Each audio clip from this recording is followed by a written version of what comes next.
Hi, my name is Bob Beechell, and in this first of two videos I'm going to be looking at the graphics package ggplot2. Now this is an integral part of the tidyverse, although you can use it outside of that, and it's become very much the standard way of drawing graphs and charts in R. It enables you to produce very good looking charts and it's very powerful. Okay, here we are in our studio, and the first thing I want to do is to load in the tidyverse, which will give me ggplot2. It's part of the tidyverse, as I mentioned. So that attaches the packages, part of the tidyverse, including here we are in ggplot2, currently version 3.2.1. Now the next package I want to attach is a package called readExcel, so that I can read in an Excel file. Usually I tend to read in data from CSV files, but it's also possible to read in from Excel files, and you can do that using this readExcel package. So I'm going to read that in, load that up I should say, so that I now can use this read_Excel function, which is part of this readExcel package.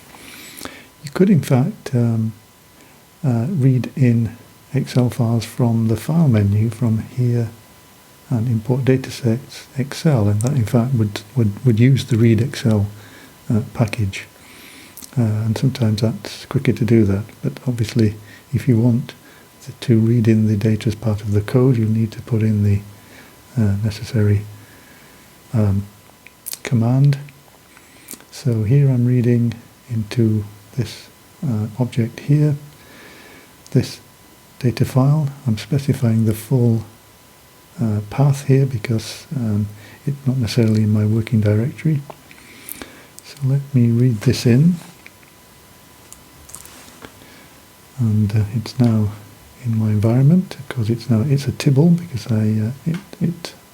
this function in fact reads data into a tibble rather than a simple data frame.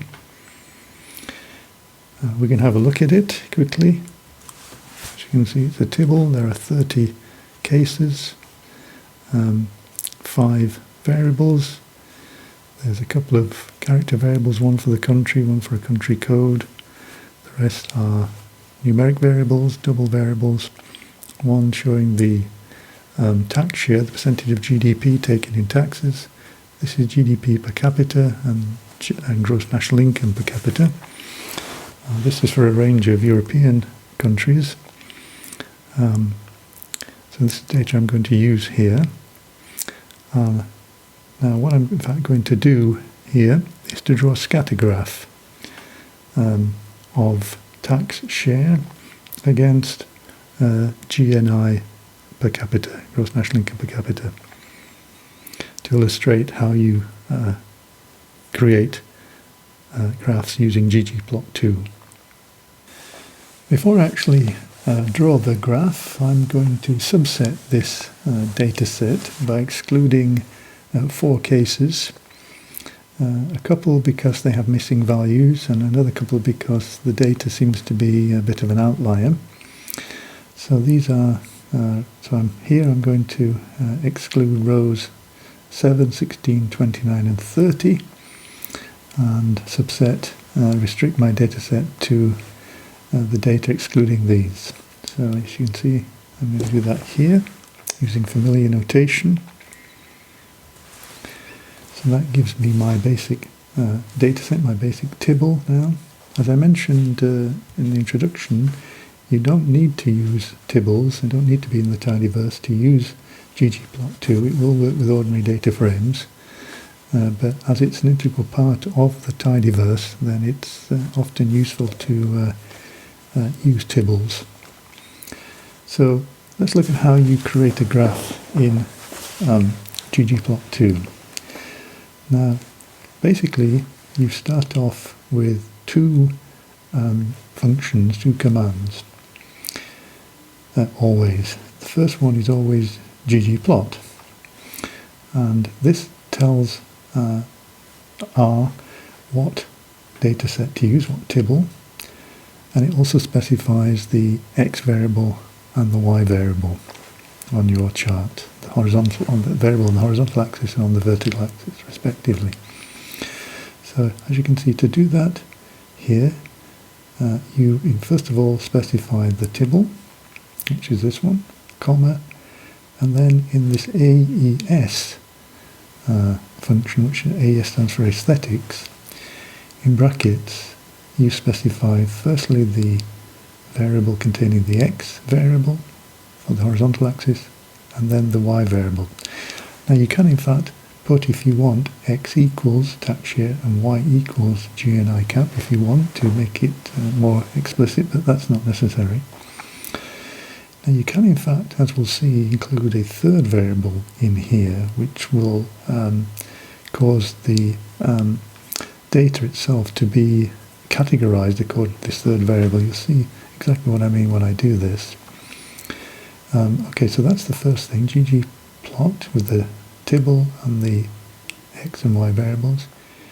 You then add on to that, use plus, and here is where the various functions in ggplot are put for the type of graph that you want. In this case, I want a scatter graph which uses this thing geom underscore point.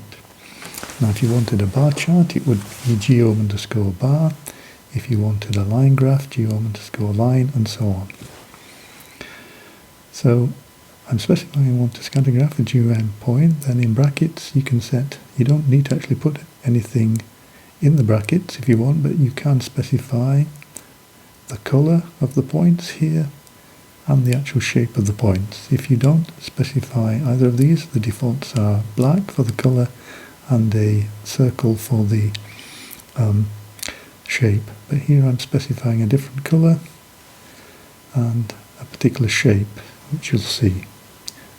And all of this, of course, is in the help system. If you look under GM point, you'll see these options.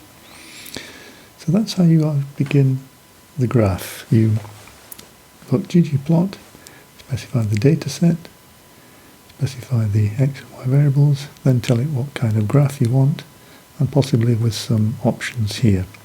So let's run this and see what we get.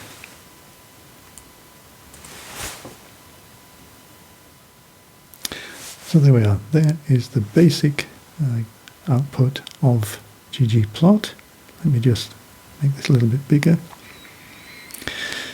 So by the standard background here is this sort of light grey background with these white grid lines, which default to certain divisions, which you can change, as we'll see. So here, had I not specified shape of 5, I would have got circles, but shape of 5 gives me little diamonds. And had I not specified the colour here, notice you can specify the colour either with a name, and you can find some of the names that are, some are obvious like red and blue and so on, but there are lots of others. You can find in the help system the different colours, names that are available, or you can specify an RGB code here, hex code, which you may be familiar with here. This is an RGB combination. I won't say anything more about the colours here that you can put. You can easily investigate this for yourself. So as you can see, it draws this basic graph. Now it determines by default the axes here. Obviously it makes the axes long enough to encompass all the data, but as you can see, it's not necessarily going to start from 0 on both axes. Now if you want that, you'll need to specify that specifically. Okay, so that's how you get a basic graph using ggplot and then some function here depending on what type of graph you want. You can then start improving it, formatting it, adding titles and changing colours and so on. So the first thing that you might want to do is to add axis titles, axis labels rather, because by default it simply uses the variable names in your data set, which of course may be okay, but you might want something a bit more descriptive, and also a title for the graph. Now to do that, you keep on adding these options. So first of all, ggtitle, which gives me a title here. Then for the y-axis, ylab, and for the x-axis, xlab. These are the same things, in fact, that are used in the standard plot function in R, but ggtitle is specific to ggplot. So as you can do, this is going to add a title, and it's going to give me better labels for the axes, which are much more meaningful. So let me add those. It draws a new graph, of course. It doesn't add to the previous graph, that's still available there. And in fact, rather than building up the graph in stages like this as I've done here, you ultimately put the whole thing in one go, but I'm just obviously building it up here so that you can see how it's done. Okay, now notice here I removed the shape option here because I actually like the circles. I just put it in there to show you how you can do that. So I've gone back to circles with this blue colour. I've got better labels now, and I have a nice title. Notice by default the title is left justified. Again, you can change that if you want, but I like it the way it is. And it will use default sizes and a default font. Let's say now you wanted to change the size and the font and maybe the colour of the title, which you can do. Then you use this theme function here, which is the way that you format the various fonts and so on. So it's theme, and then we have to specify that we're going to modify the plot title. So it's plot.title equals element underscore text. So it's slightly quite long bit of syntax required there, and then in brackets specify the size in points, the font family, so I'm using Vedana here. If you want bold, you put face equals bold, notice inverted commas, and then you can specify again, I'm using a RGB hex code here to specify the colour of the title. Now obviously you need to learn this various syntax, and you can get that from the help system. But once you've used it, of course, you can simply copy and paste to use it elsewhere. And in fact, if you decide upon a particular style that you like for your graphs, and you want to put all your graphs into that style, then of course, once you've set up the code, it's simply a matter of copying and pasting this for various different graphs. So let's run that, and this will now format the title with a different colour. In fact, I'm using the same colour here as the points. It's using now Vedana, and it's slightly bigger. It's in bold, and it's slightly bigger because it's 14 point. By default, I think it was 12 points. Now, I mentioned earlier that it's possible to use a third variable as a kind of categorizing variable,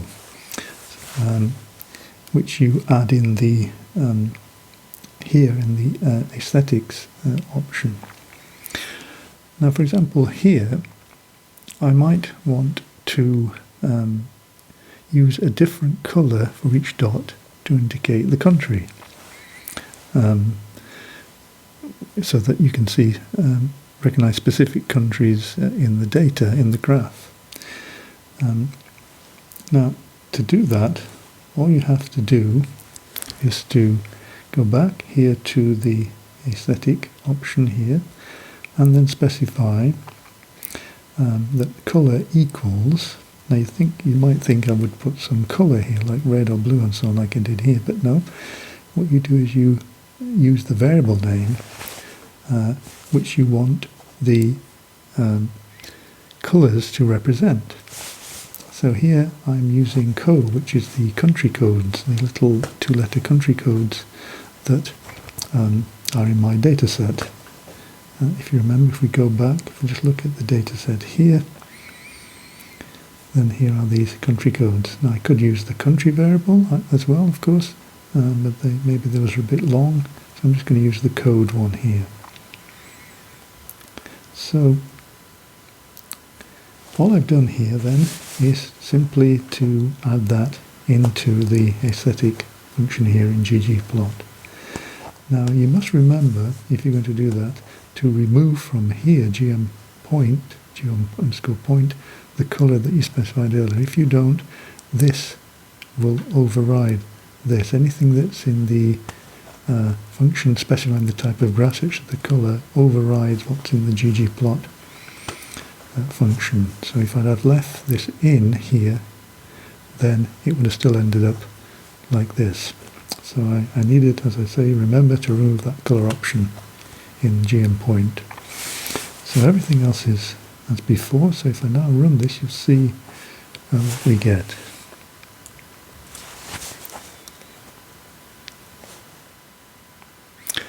There we are. As you can see precisely what it's done. It's specified a different colour for each point, such that the colour represents the country. It's then added a legend automatically to indicate what the colours actually mean, which colour refers to which country. So it's possible here to look at a particular point and find out which country it is. In fact, here I think it's clear that this is not really that successful. There are so many countries and the colours don't actually vary significantly. I mean, here these are very similar looking and these greens are very similar looking. And it's not actually being made easy to spot which point relates to which country. But for some data, then using colours is fine. Now, as well as colour, you could have specified shape. Actually, that doesn't work here, I think, because there's too many countries and not enough shapes to cover all the countries. One that would work would be size. If you said size equals colour, equals code, then the points would be of different sizes, and the sizes would refer to different countries. But in fact, again, I tried that, and I think it suffers from the same problem here as using colour. So in this particular case, I don't think this works very well, but as you can see, it illustrates how you can use this third variable in your data set. In fact, what I think is much better here would be to attach a text label, one of these text labels here, or maybe the country label, to each point, so that you can then see exactly which point relates to which country. So how would we do that? Well, here is the code. So what you need to add here is geom underscore text.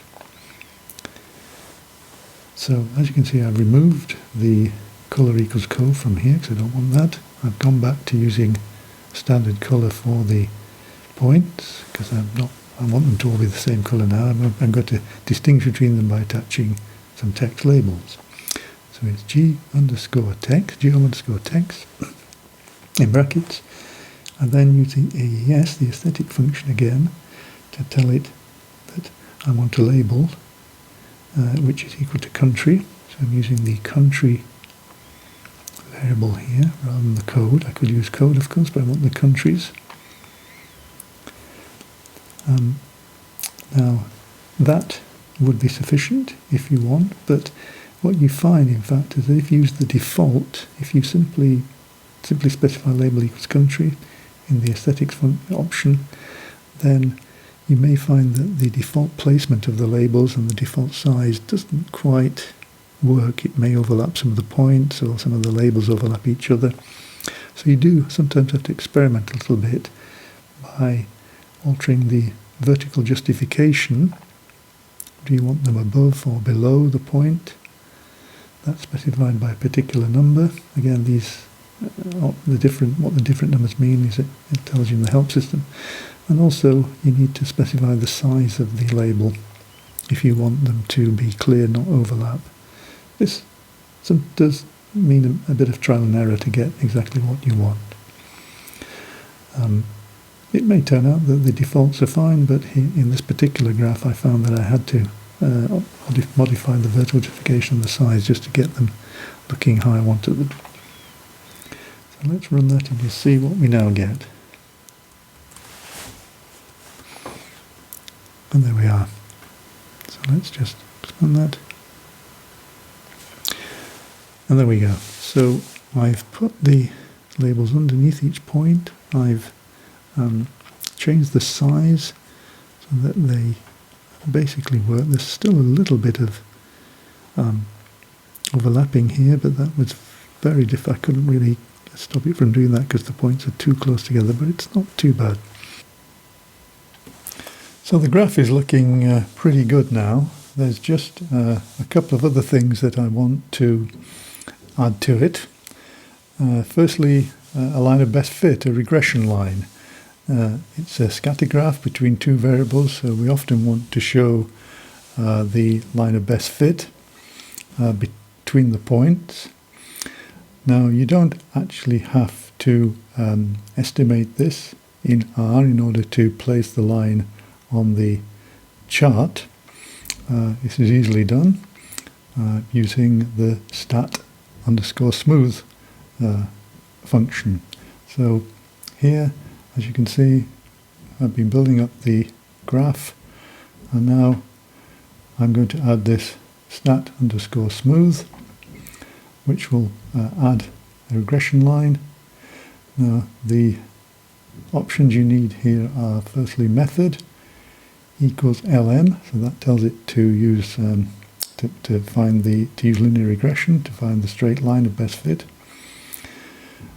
Now, if you this option here, SE equals false, if you don't specify this, you'll find that as well as the line of best fit through the points, you get some confidence intervals drawn around it, some standard error bands, which I don't actually want here. It does those by default, so in order to prevent that, I'm putting SE equals false. And also, of course, you can change the colour of the line if you don't like the default colour, which I think is black. So I'm going to make it an orange colour here so it stands out better. So as you can see, very easy to add a regression line. So let's do that. And there we have it. So as you can see, it's put on the line. I've told it not to put the standard error bands around it, but if you want those, simply ignore that, don't put this in. Now you can in fact change the line width and so on if you want, but I haven't done that here. But again, you'll find these other options in the menu system. Now the one thing it doesn't do automatically, unlike say in Excel, is to actually put on the equation of the line or the R² value, which Excel will do. In fact, to do that, you're going to have to put them on yourself and this in fact illustrates the general way in which you can add text annotations to the graph. So what I want to do here is to add a text annotation which contains the equation of the line and the R² value. Now obviously, to know what those are, you would have to run a little regression model in R to find those values. I did that and I found that the equation was this: y, which of course is GMP per capita here, equal to 895.29x, x being tax share, minus 6359.8. So that's the actual equation. The R² value is 0.51. So I'm adding that as a text label. But obviously you can add any other text that you like, and the way to do that is to use the annotate function here. You then specify you want to label. What that tells you is to put a border around the text. Now then you specify where you want the label. You have to specify it in terms of the distance along the x-axis and the distance along the y-axis, taking into account the actual axes that are present. So as you can see, I'm saying x equals 44, so that will plot it, and that's where the middle of the label will go, so that will be about here. Y equals 25,000, which is here. So it's going to be, so the middle here, it's going to be about here. The middle of the, will be around about here, which as you can see is a nice open space. So notice that you don't specify, so whatever your scale is on your graph, that's what you'd need to use in order to specify the x and y values. Again, you may have to play around with that just to get it into exactly where you want it. And then having specified you want a label here, you then indicate what the label is, and it's a simple text string. Notice the \n here, which causes a new line. So in other words, the r² value will appear underneath the equation. So that's straightforward, so let's run that. And there we have it. So there's my text label. Because I specified label, it gets a nice border around it. And as you can see, it's exactly where I wanted it. 25,044 is the midpoint. Okay, there's just one final thing I want to look at here, and that's, I mentioned previously that by default ggplot2 will determine the scale of both axes, and in particular it doesn't necessarily start from 0. You can actually change that. You can format the scale of the axes if you wish, if you're not happy with the defaults. Now to do that you need to use the scale _x and the x continuous option, or if it's the y scale that you're wanting to change, then obviously it's scale _y _continuous.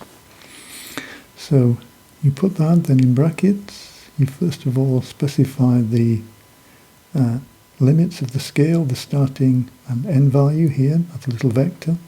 So as you can see, this is going to change the x scale so that it does start from 0 and ends at 50, which is just enough. That's all you need to put if you're happy with to let ggplot then determine the number of breaks and hence the number of grid lines.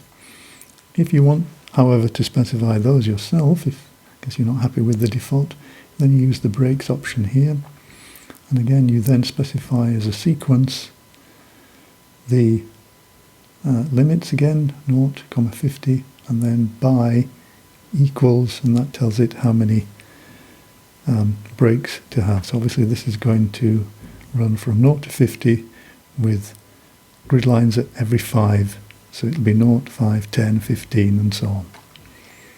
So now I haven't changed the y-axis here, but as I say, it's the same option except you use scale _y _continuous rather than x. So running that, we'll see what we get. And then we have, as you can see, the scale of the x-axis is now changed, starting at 0, ending at 50 with breaks of 5. The y-axis just the same. In fact, here I don't think this is an improvement. As you can see, it's squashed up the points. Here you've got a lot of essentially blank space here.